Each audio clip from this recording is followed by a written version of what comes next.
বিনির্মাণের মহানায়ক কারিগর, এই যে ফ্যাসিস্ট হাসিনা সরকারকে হটানোর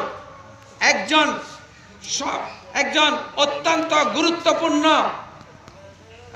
নেতা জনাব তারেক রহমান সাহেবের কাছে আমি একজন নগণ্য কর্মী হিসেবে আজকের এই আমার নেত্রী আপসহীন নেত্রী বেগম খালেদা জিয়ার যে শোক সভা এবং দোয়া মাহফিল থেকে ওনার কাছে আমি এই বার্তা পাঠাতে চাই। আমার নেতার কাছে আকুল আবেদন জানাচ্ছি, আমরা বিএনপি করি, আমার নেত্রী বেগম খালেদা জিয়ার থেকে আমরা আপসহীনতা শিখেছি। আপনিও বলেছেন বিএনপির বাইরে যাওয়ার, যারা বিএনপি করে তারা বিএনপির বাইরে কোনোদিন যেতে পারে না। আমরা কোনো বিএনপির বাইরে যাব না, নিজের জীবন দিয়ে হলো বিএনপিকে সম্মান রাখার চেষ্টা করব।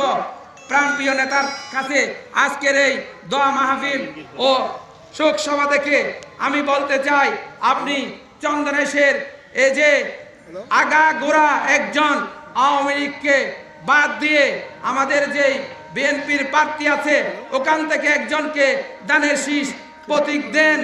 চন্দনেশে সেই বিএনপির নমিনেশন প্রাপ্ত যে হবে, বিএনপি স্বতন্ত্র প্রার্থীদের বিএনপি করছে এমন একটা লোককে যদি আপনি দেন, এই আওয়ামী দোষরকে পরিবর্তন করে ইনশাল্লাহ চন্দনেশে বিপুল ভোটে দানের শীষ জয় হবে ইনশাল্লাহ। তাই আমি আমার প্রাণপ্রিয় নেতার কাছে আজকে এই দোয়া মাহফিল ও শোক সভা দেখে আবারও আকুল আবেদন করব, আকুল আবেদন জানাবো, প্রিয় নেতা আপনি আমাদের বর্তমান অভিভাবক, আপনি চাইলে সবকিছু পারেন। আমি জানি না চন্দনেশের এই ব্যাপারে আপনার কাছে কোনো আদৌ পৌঁছেছে কিনা, তাই আমি বলবো আপনি চন্দনেশের ব্যাপারে আমাদের তৃণমূল নেতাদের, আমাদের বিএনপির কর্মীদের ব্যাপারে একটু সহায় হন।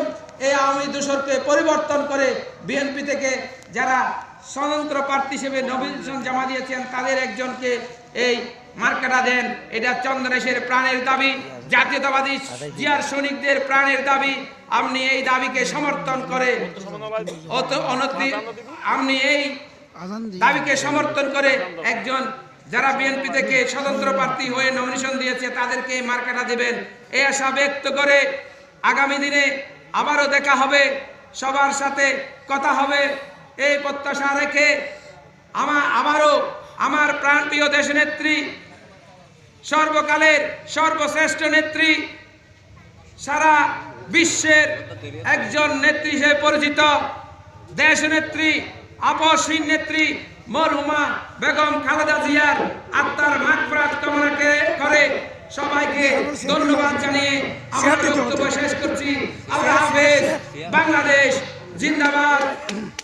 শহীদ জিয়া অমর হোক, বেগম জিয়া অমর হোক, তারেক রহমান জিন্দাবাদ।